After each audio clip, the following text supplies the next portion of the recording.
On behalf of Mayor Kevin Dumas, Police Chief Kyle Hegney, and Fire Chief Scott LaChance, I am pleased to announce that Attleboro and its residents has weathered the storm. Attleboro and the immediate area were fortunate to have been spared the wrath experienced by other communities. The use of the Emergency Operations Center, which I'll refer to as the EOC, proved invaluable in responding to the storm. The use of the EOC provided an increase in the efficiency of first responders and public works personnel. The EOC provided a unified response during which all departments were aware of the weather, they were aware of residents' needs, and the response being sent to their needs. Although there has been a reduction in the staffing at the EOC today, it remains staffed by 9 city employees from various departments and the mayor. The EOC will remain open until all needs of residents are met.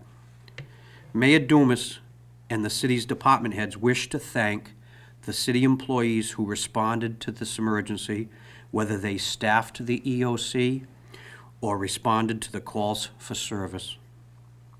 The unified effort of the employees made a significant impact in the way the city was able to respond quickly.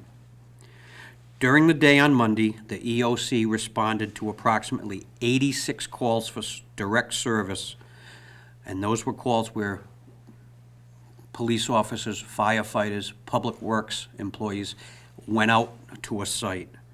However, the center received between 250 to 300 telephone calls from residents, and it continues to field calls, including as many as 50 today alone. In addition to the 86 calls for service dispatched by the EOC, the Attleboro Fire Department responded to 21 calls for either fire or medical emergencies. The emergency shelter that was located at Attleboro High School continued throughout the evening and was closed at 6 a.m. today. As of 12 p.m., 856 homes or services are without power within the city. The majority of the outages are in the Briggs Corner area. However, there are spot outages throughout the city.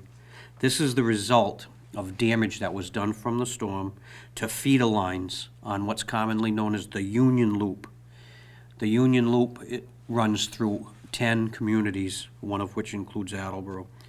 National Grid continues to supply a liaison, young lady by the name of Lori Aconi, to the EOC, and this facilitates cooperation and communication.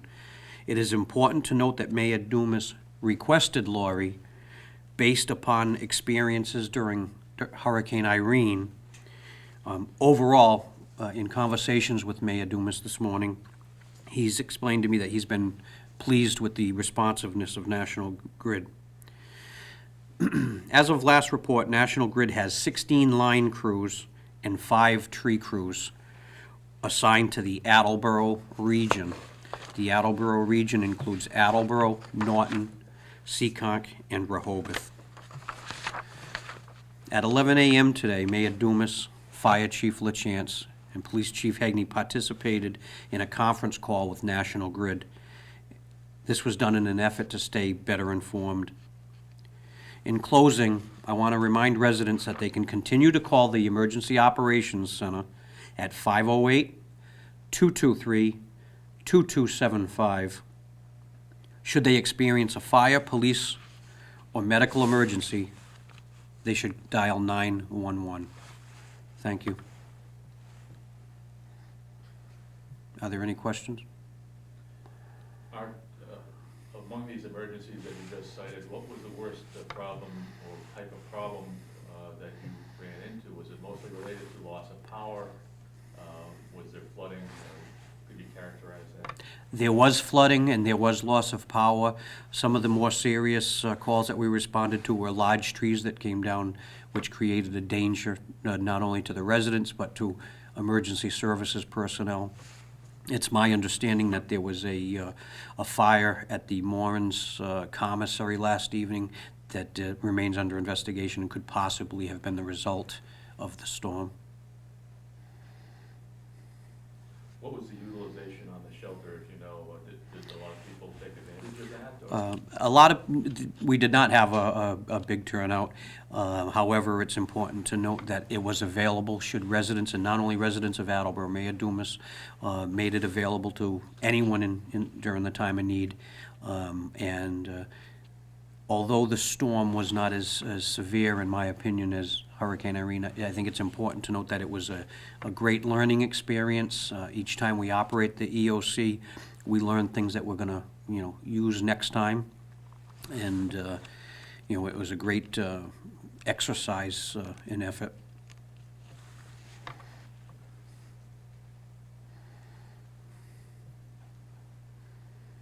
Has National Grid indicated any estimate to you at this point, or indicated to the mayor how rapidly they'll be able to get power restored in light of the problems with the union loop? It's my understanding that the problems within the city of Attleboro seem to be concentrated to what we refer to as the Briggs Corner area, and that is because of a feeder line. The damage, as I understand it, was in Rehoboth or Seekonk. However, that's created some outages within the city because of that feeder line. As far as the time period in which they can get those residents back up and running, I don't have the answer to that question. However, I do know for a fact that they are working on it currently. Thank you. How was WARL utilized during the storm? WARL came in very handy. Plain English, that was very handy. Not only is it located next to the police department, which gave me easy access, they were responsive each time I called and asked to have public safety information disseminated. They responded quickly, as did the Sun Chronicle. I made several calls to the Sun Chronicle and the Attleboro Patch. Everyone worked well together. Everyone assisted us, and I was very appreciative to DoubleACS, WARL, the Attleboro Patch, and the Sun Chronicle for assisting us in getting the word out to the residents of Attleboro.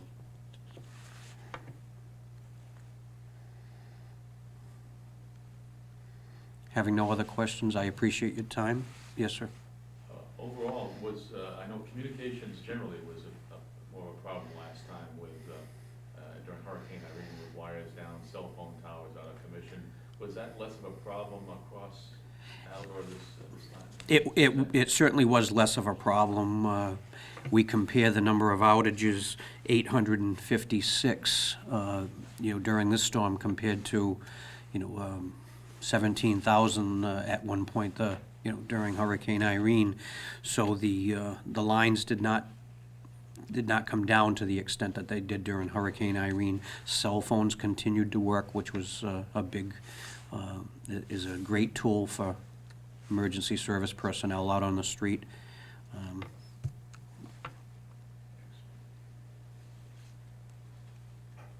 Thank you.